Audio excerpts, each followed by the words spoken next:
principles of security portrayed in this film are, in general, applicable to any mechanized or motorized unit. Security means taking every precaution you can to keep yourself from getting knocked out of the scrap. How can this best be done? Very simply. You have to remember 5 things. 5 of them. They are advanced preparations, alertness, concealment,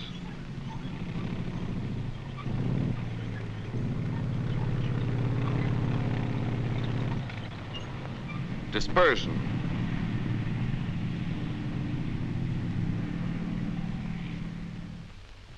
and firepower.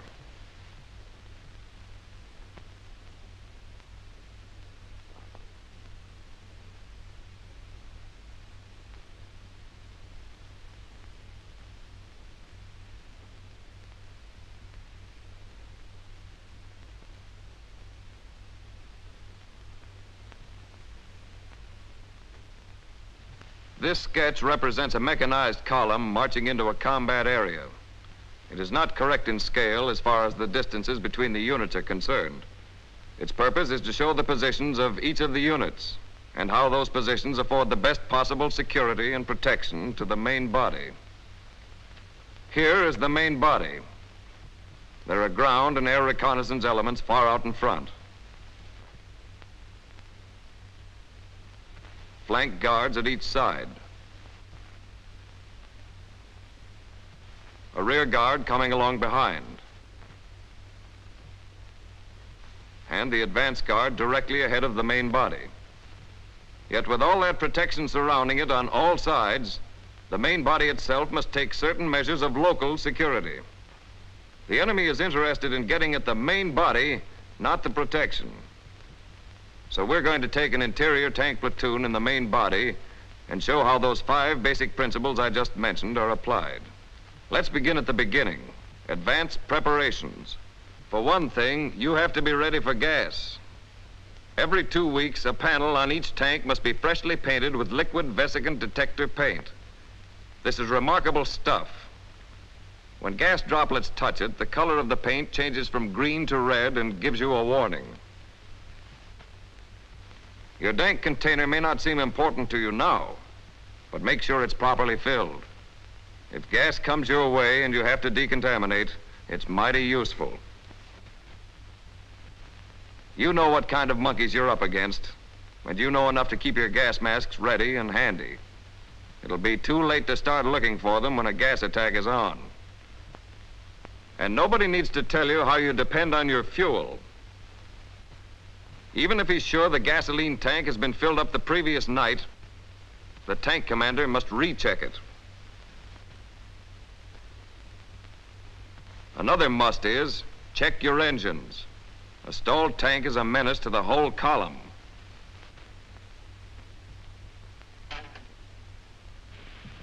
And check your tracks carefully. Faulty tracks can run you into a lot of trouble.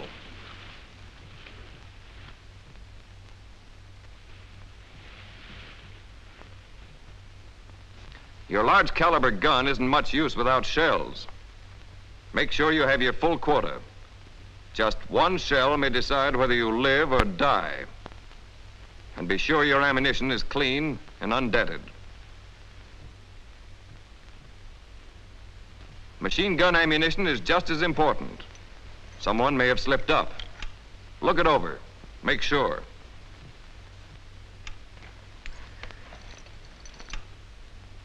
Before moving out on a march, the platoon leader calls his tank commanders together to study a map of the terrain they will cross.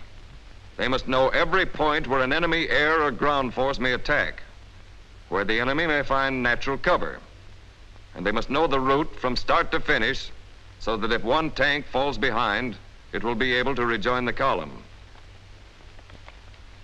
Since every man in a tank must know every other man's job, each tank commander shows his whole crew the route that the column will follow.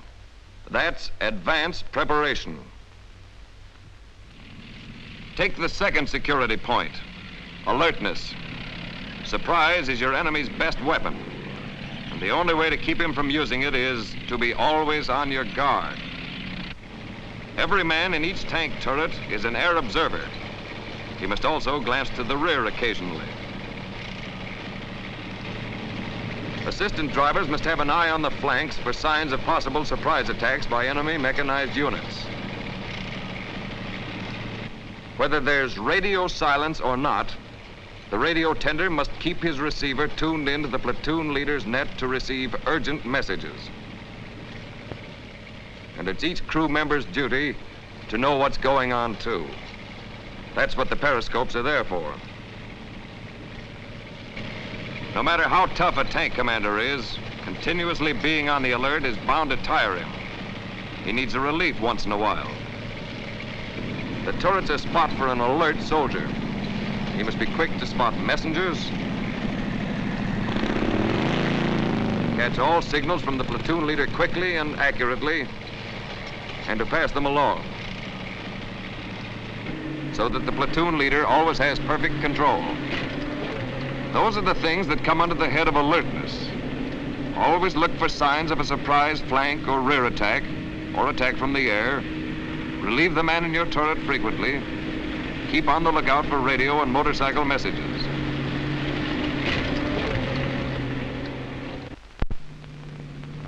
Now the third point in security, concealment. One thing certain, you can't hide tanks in a dust cloud. So unless you like bombs raining down around you, keep off dusty road shoulders.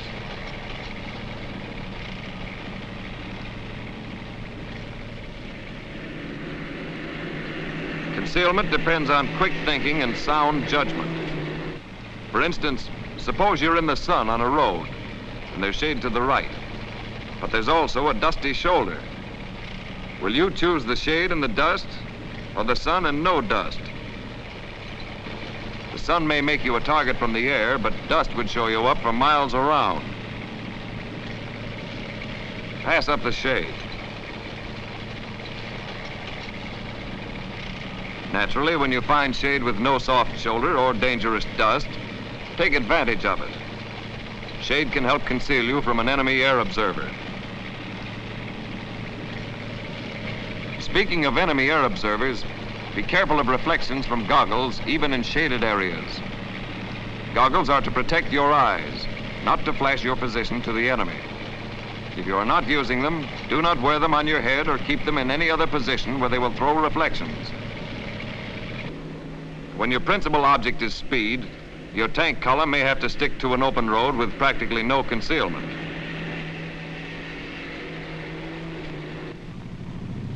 But when you have time, your good sense will tell you to get all the concealment you can. You won't see enemy planes in time to duck out of sight. When you cut across country, you'll find it very difficult to avoid dust. Always try to pick a route where you won't be moving in a telltale cloud.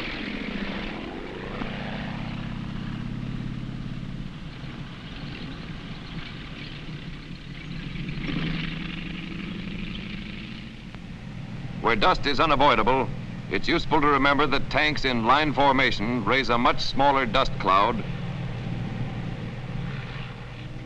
than the same tanks in column formation.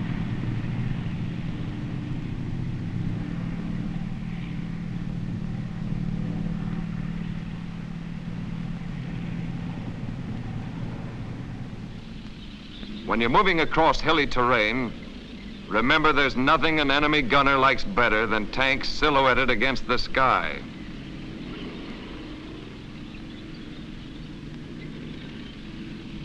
Move around the base of the hill and keep defilated.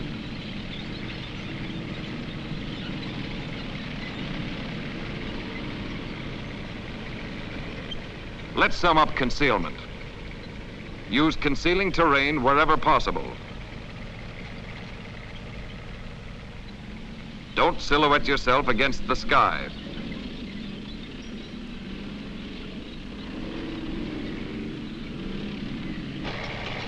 Never flash a signal to the sky by exposing shiny objects. Don't follow the shade when by doing so you will kick up dust from soft shoulders.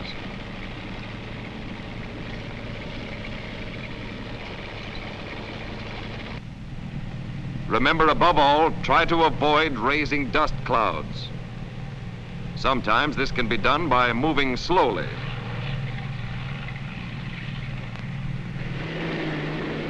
The fourth point in security, dispersion. Proper distance between vehicles is one of the most important and yet the most often disregarded. Tanks must never bunch up like a lot of cows with their tails to the breeze. If they do, they give the enemy a target that looks as big as the broadside of a barn and twice as inviting. If a bomb misses one tank, it is certain to hit the next in line, and it may damage more than one. Keep your proper distances. During daylight, that is at least 75 yards. Under some conditions, the distances between tanks should be more than 75 yards, but never less.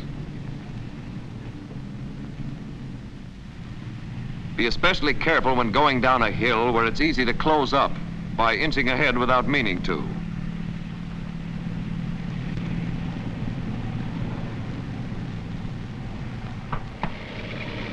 If you have engine trouble and have to pull out for repairs, move far enough away not to bunch the rest of the column. To avoid confusion and perhaps a dangerous general halt, signal the rest of the column to continue the march. And when your tank has been repaired, don't try to catch up to your former position. Wait for a halt, then rejoin your platoon.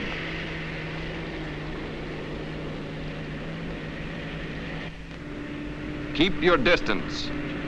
In daylight, that means 75 yards, sometimes more, but never less. Space out and keep spaced out. The proper distance is at least 75 yards.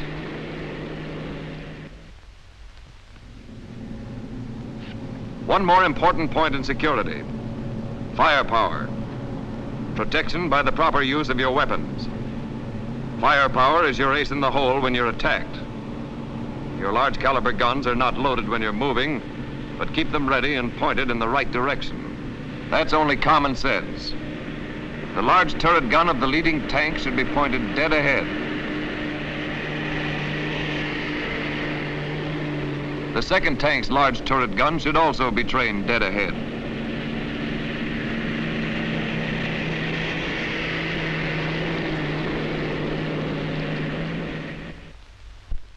To guard against sudden enemy attacks, cover all directions at once.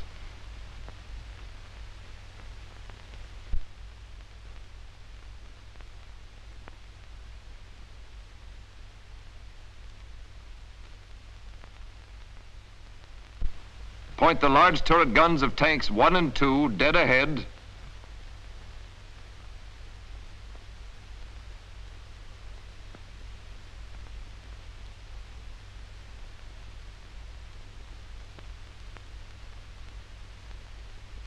Point that of tank 3 to the right.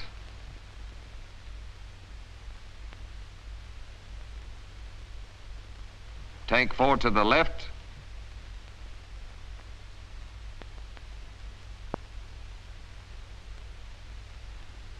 And tank 5 to the rear.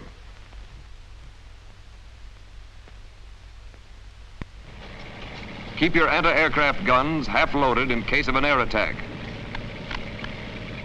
The belt in the receiver, not in the ammunition box.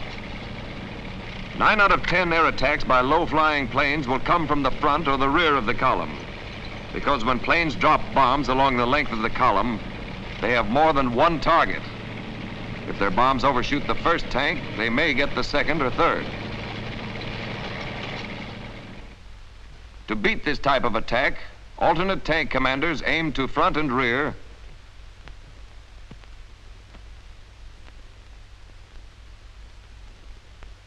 take a lead, and fire at the targets.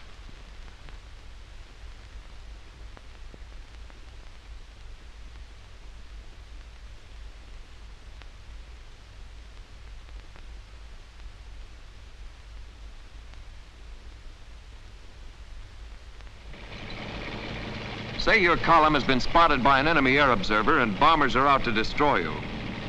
The first rule is this: tanks never halt in an air attack during daylight. Push right on, even if you have concealment.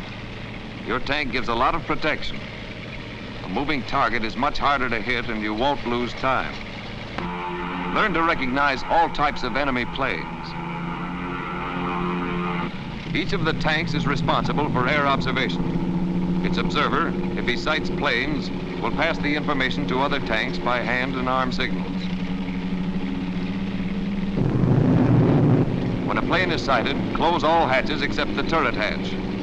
A bomb or a bomb fragment inside your tank would disable both the tank and the crew.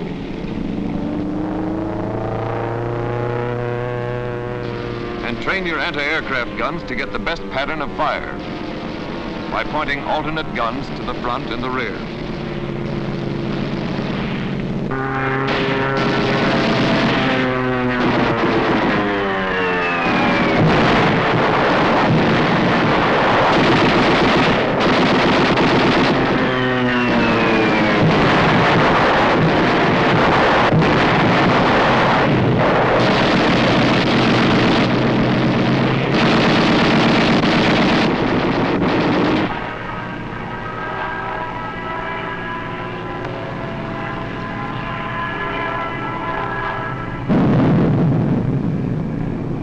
After any attack, it's your tank commander's duty to report the results of enemy action.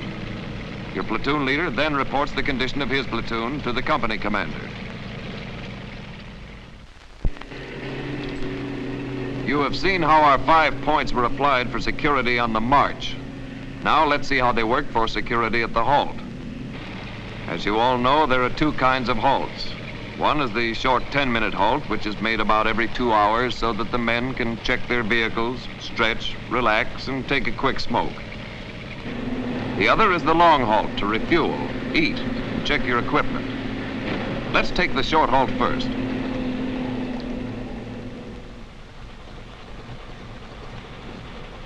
After the ground is tested to make sure it is solid, back your tank into position if you have to, but don't ever park so that you'll have to back out. Backing out is too slow if there's an attack.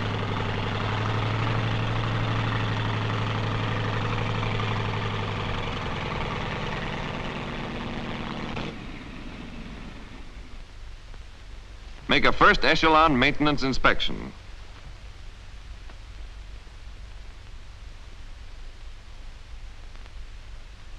Refresh your memory about the route you're to follow. Now for alertness. The first precaution a halted column takes is to place guards on the hilltops and other good observation points to watch the surrounding terrain. When you're halted, just as when you're on the march, surprise is the enemy's deadliest weapon. The enemy is smart, and you can't afford to take chances.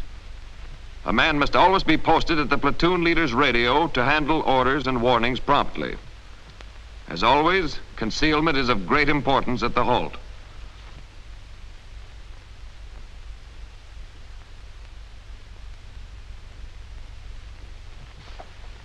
Use anything that screens you from the enemy's view. And remember, he has observers in the air as well as on the ground. Dispersion and firepower at the short halt are 2 points so closely knit that they can be treated as one security measure. Just as they were on the march, guns should be trained so as to cover all the avenues of approach. And each tank must have a man stationed at the guns in the turret. The distance between any 2 tanks at the short halt during a march must never be less than 75 yards.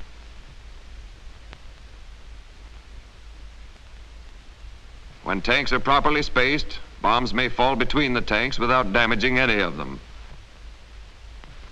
Even in the case of a hit, one enemy bomb can't get more than 1 tank.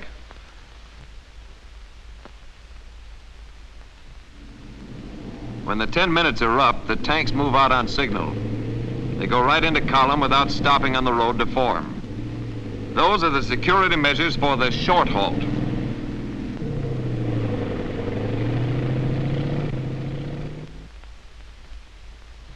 At the long halt, the same rules apply and a few more besides. At longer halts, your outfit may pull further off the road. In this event, a man must be posted near the road to watch for the company commander's signal to resume the march. At long halts, it's necessary to dig prone shelters. They're protection against flying shell fragments, and many a soldier owes his life to a prone shelter. Eat while you work. It may not be good for the digestion, but first echelon maintenance is too important to wait. Good concealment is, as always, most important.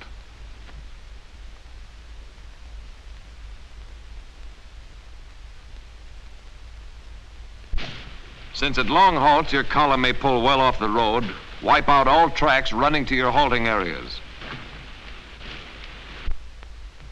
Make use of anything that will hide you from the enemy, and be sure to stay in the shade. Follow it with your vehicle as the sun moves.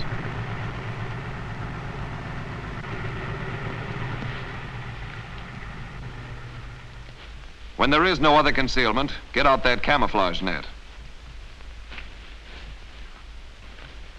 Here's a question.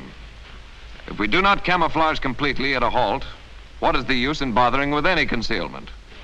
The answer is this: a lot of use. Even though a sharp-eyed enemy observer can spot you, partial camouflage will hide the strength and type of your element. Some concealment is always better than none.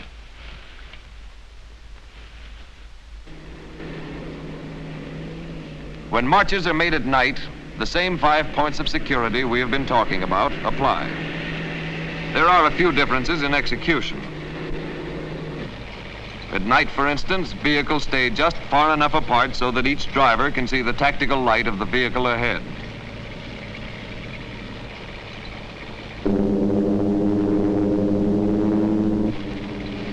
During air raids, and when enemy flares light the sky,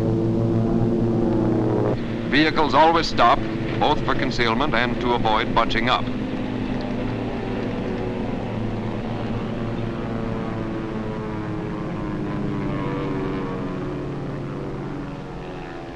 Firing, of course, gives your position away. Under no circumstances do you fire on planes at night, unless you're positive that you have been discovered.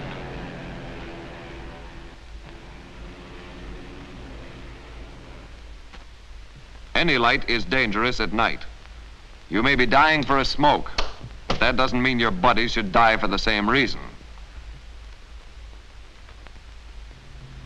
That's about it.